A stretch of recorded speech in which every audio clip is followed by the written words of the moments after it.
출애굽기 15장 23절로 25절 말씀을 한 목소리로 봉독하겠습니다. 마라에 이르렀더니 그곳 물이 서서 마시지 못하겠으므로 그 이름을 마라라 하였더라. 백성이 모세에게 원망하여 이르되 우리가 무엇을 마실까 하매 모세가 여호와께 부르짖었더니 여호와께서 그에게 한 나무를 가리키시니 그가 물에 던지니 물이 달게 되었더라. 거기서 여호와께서 그들을 위하여 법도와 규례를 정하시고 그들을 시험하실세. 아멘. 저는 오늘 같이 봉독한 말씀을 가지고 고난을 이기는 힘 십자가라는 제목으로 말씀 나누기 원합니다. 오늘 본문의 내용은 430년 동안 애굽의 노예로 살던 이스라엘 백성들이 나흘 전 애굽에서 나와서 또 홍해를 하나님의 은혜로 건넌 후 이야기입니다. 여러분, 지금 이스라엘 백성들은요, 4일 전에 정말 인생의 단맛을 봤습니다. 평생 노예로 살다 죽을 것 같았던 그 애굽에서 나왔을 뿐만 아니라 그 크신 하나님의 능력을 직접 경험했습니다. 엄청난 거 아닙니까, 여러분? 우리가 지금 못 경험해서 그렇지 홍해가 갈라졌다, 바다가 갈라졌다, 그리고 그 바닥 밑을 맨바닥처럼 땅바닥처럼 건넜다. 여러분, 우리가 이 옛날 10개 영화를 봤지만 여러분 그거 내 눈에 직접 나타났으면 어땠을까요? 정말 경험했다면 그 기쁨을 무엇으로도 표현할 수 없을 것입니다. 이스라엘 백성들도 마찬가지였죠. 남녀노소를 뛰어넘어서 다 하나님을 찬양하고 하나님께 영광 올렸던 그런 모습이 기록되어 있습니다. 그런데 그 이후 정말 인생의 단맛을 느낀 그 4일 전의 모습에서 단 4일이 나흘이 지났을 뿐인데 지금 그들은 인생의 쓴맛을 느끼고 있습니다. 홍해를 건너 수르광야에 들어옵니다. 4일을 걷습니다. 가지고 나왔던 모든 물이 다 없어졌습니다. 여러분, 우리가 목말라도 얼마나 괴롭습니까? 근데 나흘 동안 그 강야길을 걷는데 물이 없다. 여러분, 어떻을 것 같습니까? 두려움이 그들 마음에 왔고, 어떻게 할까? 마실 것이 없는데 불안했을 것입니다. 그때 눈에 보입니다. 물이. 달려가죠. 그 정말 기쁜 마음으로 그 물을 먹었는데 먹자마자 어떻게 됩니까? 다 토해냅니다. 그 물이 너무나 써서 마실 수 없는 죽음의 물이었기 때문에 이스라엘 백성들은 물을 만났음에도 불구하고 원망하고 불평하고 모세를 향해 그 원망과 불평을 쏟아냅니다. 오늘 이 본문에 나와 있는 물이 쓰다라는 것을 현대적인 의미로 바라본다면 무엇이 되겠습니까? 바로 우리가 고난 가운데 처했다라는 것으로 해석할 수 있을 것입니다. 여러분, 고난이 우리에게 다가오면 어떻게 합니까? 그 고난은 우리의 정서와 감정을 부정적인 것으로 만들어 버립니다. 썩어지게 만들어 버립니다. 나뿐만 아니라 이 고난으로 인한 이 부정적인 감정은 급속도로 주변 사람들에게 전파됩니다. 히브리서 12장 15절에 말씀을 현대인의 성경으로 보면 여러분 가운데 어느 누구도 하나님의 은총을 잊어버리지 않도록 서로 힘쓰십시오. 여러분 사이에 독초가 생겨나지 않도록 주의하십시오. 그 뿌리에서 나온 싹은 고통의 원인이 되어 많은 사람들에게 해를 끼칩니다라고 우리 믿는 자들에게 권면하고 있는 것을 우리는 보게 됩니다. 여러분이 쓴맛을 싫어합니다. 단맛은 좋아하지만 쓴맛은 싫어합니다. 그래서 약이 써서 못 먹는 분도 있어요. 몸에 좋다는 거 알지만 너무 쓰면 못 먹습니다. 여러분, 그런데 우리 인생에 왜 이런 쓴맛을 느끼게 되는 것일까요? 우리가 인생의 쓴맛을 느끼는 경우는요, 누군가에게 상처를 받을 때 또는 하나님의 은혜로 어려움이 해결되어야 되는데 하나님이 침묵하신다고 느낄 때 우리는 인생의 쓴맛을 느끼게 됩니다. 여러분, 이 땅을 살아가는 사람에게 상처라는 것이 없을 수 있을까요? 살아간다는 것 자체가 어찌 보면 상처가 날 수밖에 없는 환경입니다. 근데 그 상처로 인해 넘어지느냐 넘어지지 않느냐는 나의 선택에 달려 있다는 것을 여러분 아십니까? 우리가 살아있기에 상처를 받는다라는 말은 이해하기가 쉽습니다. 근데 우리가 살아가면서 상처받고 싶은 사람이 있을까요? 난 상처 좋아해요. 난 쓴 거 좋아해요. 쓴맛 좋아해요. 내 인생의 쓴맛을 보여주세요. 라는 말 하는 분 아무도 없습니다. 인생의 단맛을 원할 뿐이지 쓴맛을 원하는 사람 없습니다. 그런데 쓴맛을 경험할 수밖에 없는 것이 또 인생이라는 것입니다. 너무 아이러니한 부분이지요. 여러분 심장박동이 어떻게 뛰는지 아시죠? 심장박동. 띵, 띵. 이게 정상적으로 올라갔다 내려갔다 멈췄다가 올라갔다 내려갔다가 또 정상으로 했다가 이게 왔다 해야 됩니다. 굴곡이 있어야 합니다. 이게 정상적일 때의 모습이에요. 뭐 부정맥이나 심장 이상이 있으면 이 박동이 달라집니다.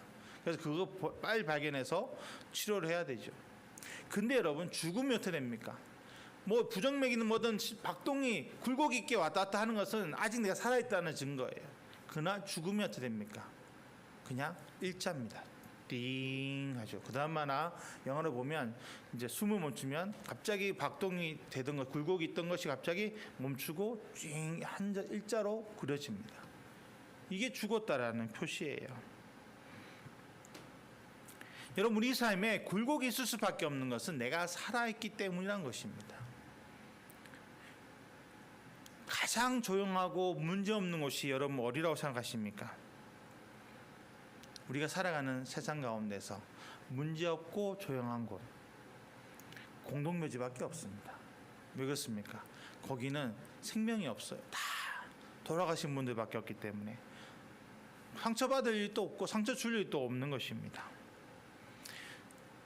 우리 뉴스를 통해 보면 어떨 때는 마음이 따뜻해지기도 하고 어떨 때는 마음이 고통스러울 때도 있습니다.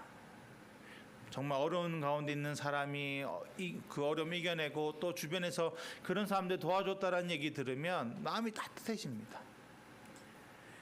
그러나 반대로 어떤 어려움 가운데 좌절하고 낙심해서 극단의 선택을 했다라는 얘기를 들으면 참 안타까운 마음을 가지게 됩니다.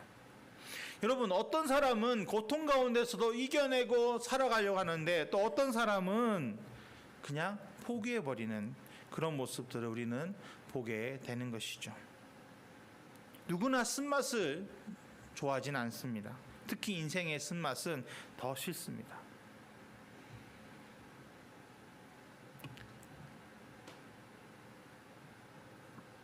여러분 그런데 우리는 인생 가운데 넘어지지 않을 수는 없습니다. 그러나 그 넘어질 후의 모습이 중요합니다. 상처를 받았다라는 말을 씁니다. 나는 상처를 받았다. 누구에게 상처를 받았다. 아픔을 받았다. 라는 이야기를 합니다.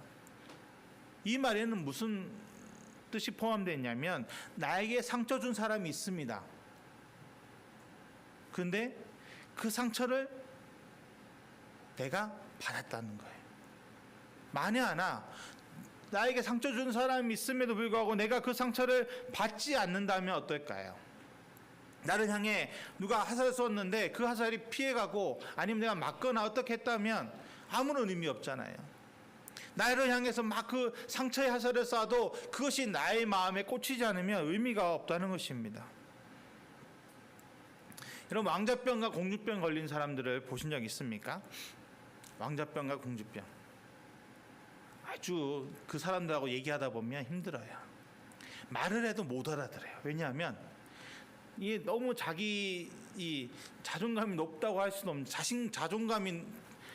자존감이 아닌 자신감이 높죠. 자만심이 높아요. 그래서 남들이 뭔 얘기해도 그 사람의 말을 무시합니다. 왜냐하면 얘는 나보다 부족하기 때문에 나를 시기해서 그래. 말도 안 되는 소리 하고 있어. 나보다도 못하는 게 왜 나한테 이런 말을 해. 그러면서 사람들의 말을 기다려 버립니다. 그래서 말하면 할수록 그 왕자병과 공주병 있는 사람에게는 더 내가 말하면서 상처를 입어요. 그래서 아예 그런 사람들하고는 상종을 하지 않는 게 답입니다. 여러분, 그런데 다른 사람을 무시하고 대화가 통하지 않는 모습은 나쁜 모습이지만 다른 사람들의 말에 휘둘리지 않는 그런 모습은 우리 그리스도인들에게 필요합니다. 여러분, 우리는 하나님 나라의 왕자이며 공주인 걸 믿으십니까? 우리는 정말 하나님 나라의 왕자와 공주입니다. 우리 왕자병, 공주병이 아니라 우리는 진짜 하나님 나라의 왕자와 공주입니다. 그러면 세상 사람들의 말에 우리가 흔들려야 될까요? 흔들리지 말아야 할까요? 흔들리지 말아야 합니다. 사람들이 나를 어떻게 보든지, 내가 세상에서 어떤 평가를 받든지 그것이 중요한 것이 아니라 나에게 가장 중요한 것은 하나님이 나를 어떻게 보시느냐라는 것입니다. 하나님이 나를 향해서 무엇이라고 말씀하시는지 그것에 우리는 집중하고 세상의 말에는 길을 닫아야 하는 것입니다. 그것이 하나님 나라의 왕자와 공주의 모습이 되어야 될 줄 믿습니다. 그러면 여러분, 내 마음에 상처가 들어올 수 없습니다. 상처를 받을 수가 없어요. 하나님과 함께하고 하나님께만 집중하면요, 우리는 인생의 쓴맛을 보지 않습니다. 그런데 그러지 않을 때가 있으니까 그게 더 어려움이지요, 문제지요. 그럴 때 필요한 것이 무엇일까요? 여러분, 오늘 마라의 쓴물을 달게 한 것은 무엇입니까? 그것은 하나님이 지정해 주신 나뭇가지입니다. 오늘 본문에 모세가 여호와께 부르셨더니 여호와께서 그에게 한 나무를 가리키시니 그가 물에 던지니 물이 달게 되었더라라고 분명하게 말씀하고 있습니다. 하나님이 지정하신 나뭇가지가 그 물을 달게 했다는 겁니다. 이것은 오늘 우리에게 영적인 의미가 있습니다. 그것은 바로 우리 인생의 쓴물을 달게 하는 것은 하나님께서 우리에게 허락하신 십자가라는 것입니다. 여러분, 그 무엇으로도 내 인생의 쓴맛을 달게 만들 수 없습니다. 그러나 오직 예수님의 십자가만은 우리 인생에 우리 마음에 있는 그 쓴물을 달게 만들어 주신다는 것입니다. 왜 예수님의 십자가가 우리 인생의 그 쓴물을 달게 만들 수 있는 것일까요? 첫째로 십자가는 내려놓음을 상징하기 때문입니다. 누가복음 9장 23절에 또 무리에게 이르시되 아무든지 나를 따라오려거든 자기를 부인하고 날마다 제 십자가를 지고 나를 따를 것이니라라고 분명하게 말씀하셨습니다. 여러분, 우리는 매일 하나님께서 나에게 주신 십자가를 지고 예수님을 따라가야 되는 사람들입니다. 근데 그 십자가는 내가 이거 지고 싶습니다 하고 질 수 있는 게 아니라는 거예요. 하나님이 나에게 허락하신 것을 우리는 져야 한다는 겁니다. 하나님 앞에 있을 때는요, 나의 권리를 포기할 수 있어야 합니다. 이거 하고 싶어요, 저거 하고 싶어요가 아닌 하나님, 당신의 뜻대로 내가 살아가겠습니다. 그리고 하나님이 무슨 십자가를 나에게 허락하시든 그것을 감사함으로 우리는 받아야 하는 것입니다. 왜냐하면 우리 그리스도인의 본이 되신 예수님도 그 십자가, 고통의 십자가를 감당하셨기 때문입니다. 예수님이 그것을 거부할 수 없었을까요? 거부하실 수 있었을 것입니다. 그럼에도 불구하고 예수님이 그 십자가를 거부하면 우리를 구원할 수 없으시기 때문에 그 십자가의 고통을 감당하셨던 것입니다. 자신의 권리를 다 내려놓고 수치를 당하셨던 거예요. 여러분, 예수님께서 그 골고다의 언덕을 오르실 때, 주변에서 예수님을 조롱하는 그 소리를 들었을 때, 예수님을 십자가의 그 손과 발에 못을 박았을 때, 여러분, 예수님은 어떻게 하셨습니까? 여러분 같으면 여러분 향해 돌을 던지고 여러분 향해 조롱하고 여러분 향해 비난하는 사람들 보면 여러분 어떻게 하실 것입니까? 저 같으면요, 막 같이 욕하고 같이 비난하고 넌 뭐 잘난 게 있냐라고 막 외칠 것 같아요. 근데 예수님은 침묵하셨습니다. 이사야 53장 7절에 그가 곤욕을 당하여 괴로울 때에도 그의 입을 열지 아니하였으며 마치 도수장으로 끌려가는 어린 양과 털 깎는 자 앞에서 잠잠한 양같이 그의 입을 열지 아니하였도다라고 말씀하십니다. 예수님이 왜 침묵하셨을까요? 이미 그 십자가를 지시는 그 순간, 아니 이미 이 땅에 오시는 그 순간 자기를 버리셨기 때문입니다. 자기를 버리시고 하나님의 뜻만을 이루기를 기도하셨기 때문에 예수님은 그 십자가를 지고 나가실 수 있었던 것입니다. 우리는 예수님의 그 십자가 공로로 새롭게 되었습니다. 그리고 하나님의 자녀로 거듭났습니다. 그리고 매일 그 십자가를 우리는 지고 따라가야 합니다. 예수님을 따라 나가야 합니다. 여러분, 내 마음과 내 생각으로는요, 다른 사람들이 나를 향해 비난하는 거, 조롱하는 거 참을 수 없습니다. 그러나 예수님의 십자가가 내 안에 든든히 서면, 예수님도 아무 죄도 없는 예수님도 그 모진 수모를 감당하셨는데 아무런 말도 하지 않으시고 하나님의 뜻을 위해 침묵하셨는데 우리가 어떻게 나를 비난하는 사람들을 향해 정죄할 수 있겠습니까? 복수도 내가 할 게 아니에요. 정죄도 내가 할 게 아닙니다. 하나님이 하십니다. 하나님이 맡아주십니다. 하나님이 나를 높여주십니다. 여러분, 다윗을 보십시오. 다윗은 하나님 앞에서 기름 부음 받은 이후 정말 편안하게 살아야 되는, 어떻게 보면 높임 받아야 되는 왕으로 기름 부음 받은 이후 그의 인생은 고난의 연속이었습니다. 특히 장인인 사울을 통해서 죽음의 고비를 몇 번이나 넘기지 모릅니다. 그럼에도 불구하고 하나님 앞에서 다윗은 온수 갚는 것을 자기가 하지 않습니다. 2번이나 그 원수 사울을 용서합니다. 왜냐하면 하나님이 자기를 높이실 것을 믿었기 때문입니다.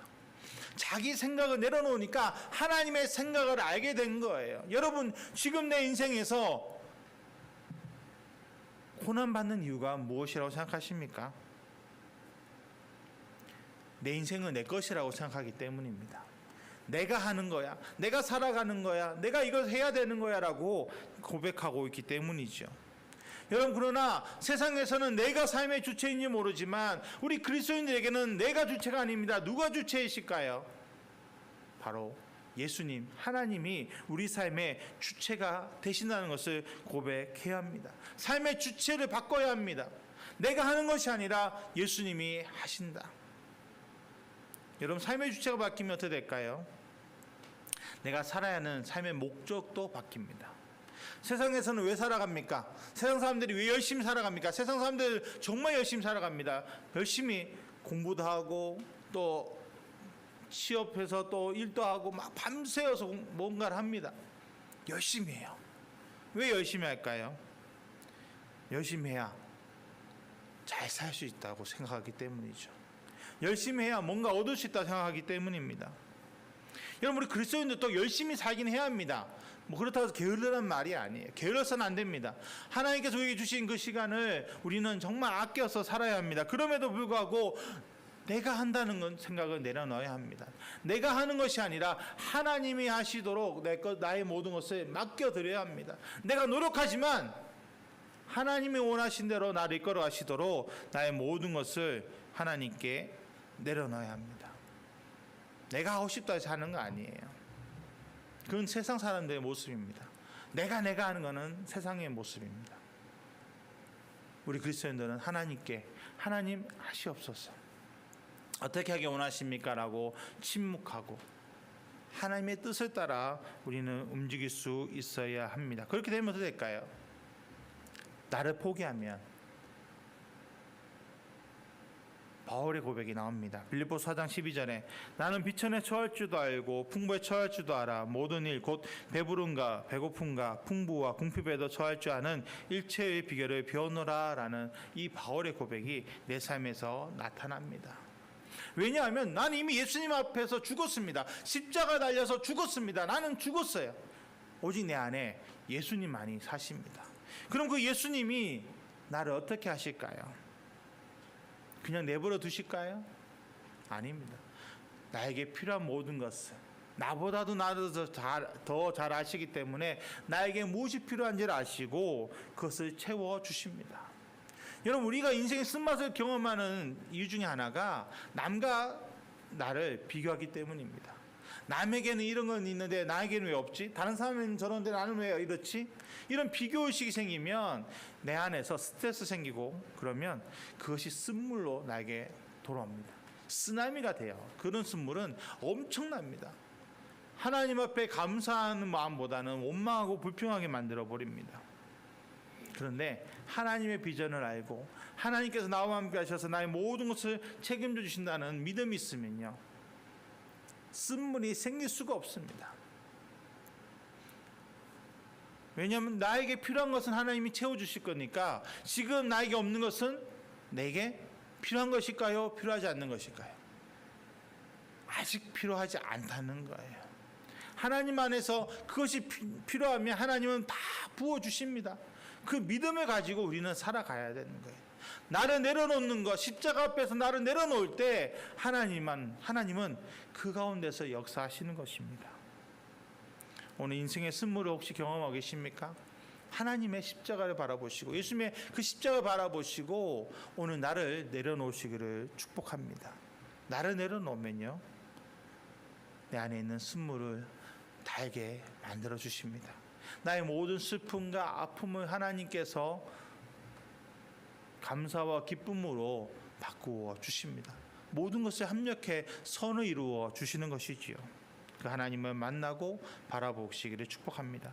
둘째로, 십자가는 용서와 사랑을 상징하고 있기 때문입니다. 예수님의 십자가는 우리를 향하신 하나님의 용서와 사랑을 나타냅니다. 로마서 5장 8절에 우리가 아직 죄인 되었을 때에 그리스도께서 우리를 위하여 죽으심으로 하나님께서 우리에 대한 자기의 사랑을 확증하셨다라고 분명하게 말씀하고 있습니다. 십자가는 용서이며 사랑입니다. 여러분, 하나님보다 더 많은 배신을 당하신 분이 있을까요? 아담과 하와의 범죄 이후 하나님은 매일매일 사람들에게 배신을 당하고 계십니다.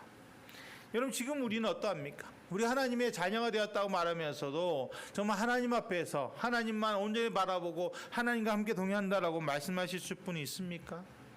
하루에도 몇 번이나 하나님의 뜻과 어긋난 삶을 여러분 살고 있지는 않으십니까?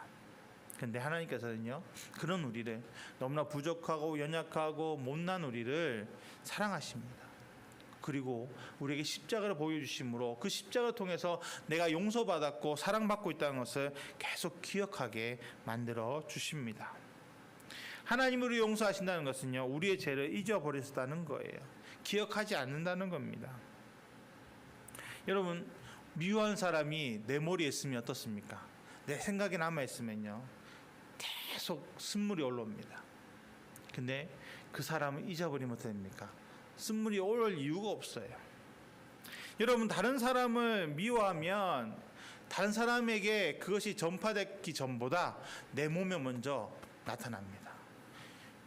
요즘 암이 많이 걸린다 하지 않습니까? 근데 아직 암의 정확한 원인은 파악하지 못하는데, 공통된 의견은 내 몸에 스트레스가 쌓이면 그로 인해서 암이 발생한다라고 이야기합니다. 누군가를 미워하고 누군가를 향한 원망과 불평은 내 몸부터 망치게 만들어 버린다는 것입니다. 여러분, 그럼 내가 남을 미워하는 것은 얼마나 어리석은 일인지를 아시겠죠? 다른 사람을 망하게 하는 게 아니라 나를 망하게 하는 거예요. 나부터 망한 겁니다. 그러니 다른 사람을 용서하는 것은요, 남을 위한 행동이 아니에요. 나를 향한 행동입니다. 다른 사람을 잊어버려서 그 나에게 아프게 하고 슬프게 했던 사람들 잊어버림으로 내 마음에 있는 근심 걱정을 떨쳐버리고 스트레스 받지 않아서 내 몸을 건강하게 만들고, 또 여러분, 미워하는 마음이 있으면요, 일도 제대로 안 돼요. 근데 그 미워한 마음이 없어지면 어떻게 될까요? 일도 잘 풀립니다. 컨디션 자체가 좋아져요. 여러분, 우리는 하나님 안에서 거룩한 건망증을 가져야 합니다. 거룩한 건망증. 하나님이 우리의 모든 죄를 잊어버리신 거 얼마나 감사합니까? 우리 그 감사하면서도 왜 나에게 죄 지은 사람들의 모습을 우리는 잊어버리지 못하는 것일까요? 제가 거룩한 건망증이라고 말씀드리는데 아시겠습니까? 내가 할 수 없다는 거예요. 내가 나에게 온수지게 나에게 아프게 하고 나와 온수된 사람을 정말 여러분 잊기 쉽지 않습니다. 잘해주고 좋았던 일은 잊어버리기가 쉬운데, 그 반대되는 것은요, 정말 맨날 내가 곱씹기 때문에 아예 박혀 있어요. 인이 박혔다고 생각하셔도 돼요. 그러니 그것을 내 힘으로는 절대 잊어버릴 수가 없습니다. 그러면 어떻게 잊을 수 있습니까? 하나님의 성령이 안에 임하셔서 하나님의 은혜와 능력으로 잊어버릴 수 있다는 겁니다. 그래서 거룩한 건망증이라고 제가 말씀드린 거예요. 오늘 좀 하나님 안에서 거룩한 건망증으로 원수도 사랑하시기를 축복합니다. 용서란, 하나님이 하신 용서는 거기서 끝난 것이 아니라 사랑까지 가야 합니다. 여러분, 하나님 우리를 용서하셨다, 내가 너의 죄를 잊어버렸다 하고 저 멀리 계신다면 그것이 사랑이라 할 수 있을까요? 십자가는 그 하나님께서 우리 용서하시고 우리를 사랑하시는 그 하나님께서 나와 함께 하신다는 증거입니다. 그래서 내 안에 그 사랑을 부어주셔서 하나님과 동행할 수 있게 만들어 주시는 거죠.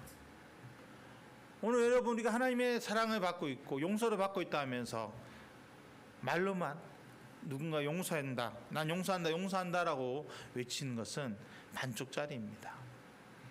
정말 그 사람을 용서했다면 그 사람에게 다가가서 예수님의 사랑을 전하고 하야할 수 있어야 합니다. 직접 다가가서 그들을 품어줄 수 있어야 합니다. 왜냐하면 예수님은 우리에게 먼저 다가오셨습니다. 아무 허물이 없는 그분이 나를 위해 그 십자가의 고통을 감당하시고 나에게 먼저 손을 내미신 거예요. 내가 너를 사랑한다, 내가 너와 함께하기 원한다라고 말씀하셨습니다. 여러분, 그 예수님의 사랑을 이미 받았습니다. 근데 우리가 원수도 용서하지 못한다면 그 모습이 그리스도인이라 할 수 있겠습니까? 여러분, 우리가 십자가 안에서 십자가의 능력으로, 십자가의 사랑으로 우리가 원수도 용서하고 사랑한다면 어떻게 될까요? 내 인생의 쓴물은 사라집니다. 내 안에 하나님께서 부으시는 그 사랑이 계속 넘쳐서 웃음꽃이 피어나게 만들어주는 거죠. 여러분, 아침마다 거울을 보실 것입니다. 거울 보실 때 여러분의 얼굴을 어떻게 보여주십니까? 미소가 먼저 나타나십니까? 아니면 찡그림이 먼저 나타나십니까? 여러분, 우리 인생에는 쓴물이 다가올 수밖에 없습니다. 우리가 너무 연약하고 부족하기 때문에 이미 하나님 앞에서 거룩한 자녀가 되었음에도 불구하고 우리는 또 넘어질 것입니다. 그럼에도 불구하고 우리는 예수님의 그 십자가를 통해서 다시 회복될 것을 믿습니다. 내가 십자가를 바라보면서 내려놓을 수 있을 때, 그리고 십자가의 용서와 사랑을 내 마음 깊은 곳에서부터 실천할 수 있을 때 우리 인생의 쓴물은 완전히 사라질 것입니다. 지금 우리는 그런 단계를 살아가고 있는 거예요. 아직 부족해서, 연약해서 우리가 쓴물 경험했다가 또 단물을 경험했다가 쓴물을 경험했다가 단물을 경험했다 하고 있지만, 하나님이 우리를 만지시기 시작한 그 순간부터 이미 우리는 점점 좋아지고 있습니다. 언젠가는 예수님의 단맛만, 예수님께서 우리에게 허락하신 단물만 맛보게 될 줄 믿습니다. 그것을 바라보고 우리는 오늘 하루도 살아가는 겁니다. 연약하고 부족함에도 불구하고 하나님 앞에 나와 기도하고 하나님께 매달리는 것, 그것은 바로 하나님만이, 예수님만이 나의 인생의 단물이 되시기 때문에, 그분을 바라보지 않고서는 하루도 살아갈 수 없기 때문에 우리는 오늘도 이렇게 무더운 가운데서도 하나님 앞에 나와 예배하는 것입니다.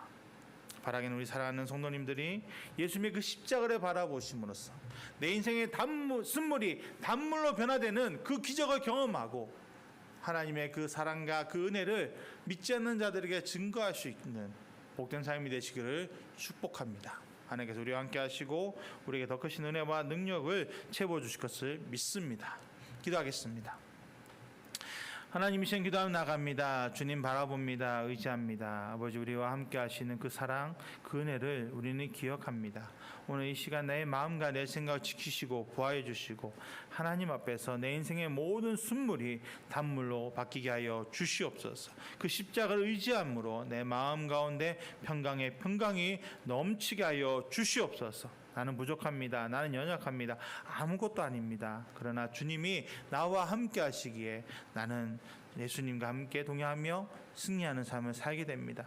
인생의 단물이 되어서 하나님께 감사하고 믿지 않는 자들에게 하나님의 그 이름을 증거케 될 줄 믿습니다. 아버지 이 시간 나를 붙잡아 주시고 깨닫게 하시고 내 안에 단물만 넘치게 하여 주옵소서. 주님만 바라보고 의지합니다. 예수님의 이름으로 기도드렸습니다. 아멘.